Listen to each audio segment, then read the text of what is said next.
Welcome back to you, ladies and gentlemen.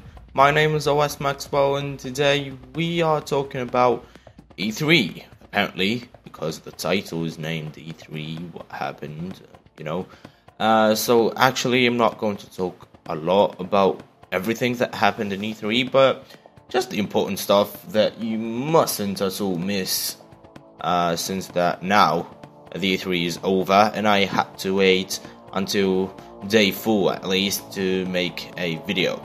So the games that made me really go crazy after the E3 were actually first Fallout 4. Now Fallout 3 came out nearly at 2008, and it was really fun. It was like an open world game.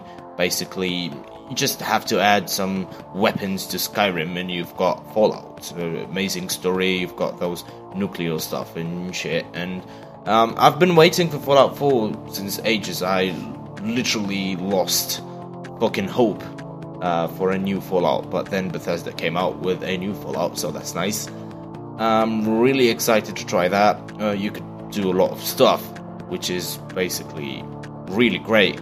Build and make weapons and defend your houses, and you've got a little dog, just like Call of Duty Ghosts and stuff. Yeah, it's nice.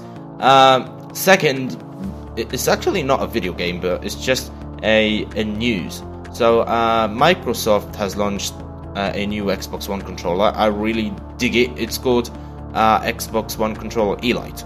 They've changed some of the joysticks.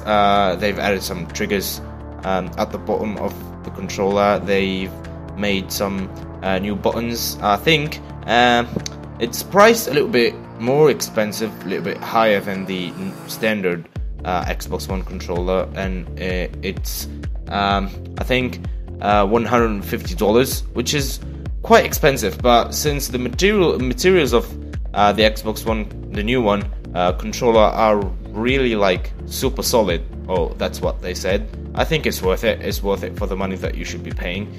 So yeah, there's Doom as well. Now I don't recall at all seeing at least a new Doom got launched like in the last 10 years or so. I mean, an official Doom, because I've seen a Doom RPG edition. It was nice. It has some next-gen graphics when it came out, of course, like 2 years ago. But it wasn't a big deal, though. It wasn't truly a big deal. It was just me running around in some dark dungeons, whatever, and just shooting at horrible monsters. It wasn't like a fucking true Doom. But this one, launched by Bethesda, it will be awesome. I can tell it. Like, I've seen some gameplays and it was like pure 100% horror. You could choose weapons, and there's a lot of, hack and slashes and blood coming out from creatures and stuff. And it has that, like Doomish style, like just like 1 and 2 and 3. Of course, you don't play with 1 and 2 and 3 at all. I mean, they're the best first person shooters that have ever came out. Although, like, they were, how much? I think probably more than 15. Yeah, it will be 15 years old. So it's a pretty nice time to get a new Doom, at least. The next game is Hitman. Now, you all remember Hitman, Blood Money, and Absolution and stuff. And for the new one, I'm really excited. I've seen some trailers. It wasn't real gameplay at all. It was just some men running around in the forest and breathing heavily while like looking at the watch. It was nice. It was really nice. I really dig those stealth games, especially when you got those bolded men wearing suits and having, I'm talking about Hitman, Agent 47, everyone. But I think he's a little bit younger now compared to Hitman Absolution. He's a little bit skinnier, maybe. I think it's a prequel more than a sequel. But we'll find out more. Of course, you've got Uncharted 4 coming out on PlayStation 4. It was nice. Some also gameplay of Halo 5 The Guardians. All of you know that Halo 5 Guardians. We've seen some exceptional Star Wars Battlefront gameplay. It was nice. I felt like I was inside, like the war itself. while playing Battlefield, for example, sometimes I had to check whether if I was alone in the server, because I was getting really lonely sometimes when I go to certain places, certain bases. But in this Battlefront, sorry, Star Wars Battlefront, I think it's pretty much amazing because you've got all this stuff to activate. Who doesn't like Star Wars world? Seriously, it's full of effects and explosions and particles and stuff. We've seen some trailers of Assassin's Creed Syndicate, Need for Speed, they came up with Dark Souls 3. I really like Dark Souls, sincerely from the bottom of my heart, although I've lived hell playing Dark Souls 1 and 2. I really enjoy it. I'm certainly addicted, even if I lose, even if I rage quit from the game and go out and stuff. I find myself returning to Dark Souls and retrying to kill those bloody monsters. And Dark Souls 3 is offering some new creatures, some new adventures, and they've said that there will be a difference in the story, because literally I don't find I don't really dig the story of Dark Souls. I think it's more of a meh for a story.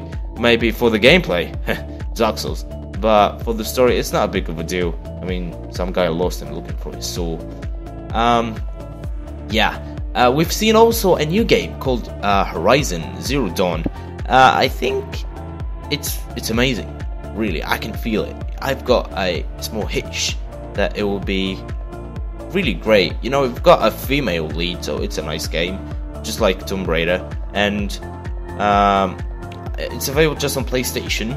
And I think most of you won't like this, but I think it's really nice. I didn't see a lot of it. Maybe it's more of an RPG or a shooter. I don't really recognize that type of things, because from the gameplay you can't tell, or the trailer or whatever. But I'm really excited to see that. My favorite game as well, Gears of War 4, is coming out, which is really nice. I've enjoyed Gears of War 3 and 2 and 1. That's nice. It will be available on Xbox One. And talking about Xbox One, there will be a backward compatibility for the Xbox 360 games to be functioning on Xbox One, which is something that PlayStation didn't do at all, and said that they have no plans to make that in the near future. So GG for Microsoft for that. I guess that's everything that you should know. Sadly, there are a lot of sport games like Madden, FIFA, and other stuff that I don't really like. They've talked about The Division, and I'm really liking the game, but I'm not truly hyped. It's Ubisoft, but I think it's nice. They've launched as well another game called Ghost Recon Wildlands. I think, it has that special word to it if you try and mix up Far Cry and Just Cause together or something. And they've talked about Just Cause 3 as well. It's really nice. It's something exceptional. This E3 was nice. It was really great to watch the whole conferences, and especially I took some time to cover it. And I hope one day you could go to an E3 expedition or whatever, voyage, and enjoy it, because it's a really nice chance to try out new games and demos and talk with people in the field, not like over here. Horrible. Anyways, thank you so much for watching this video. It was just a small vlog or whatever, just call it what you want, me talking about E3 and rambling about the stuff happening right now and coming in the next 2 years at least. So yeah, don't forget to subscribe, like, and share my videos everywhere. That would be great, and I'll see you in the next one. Peace out.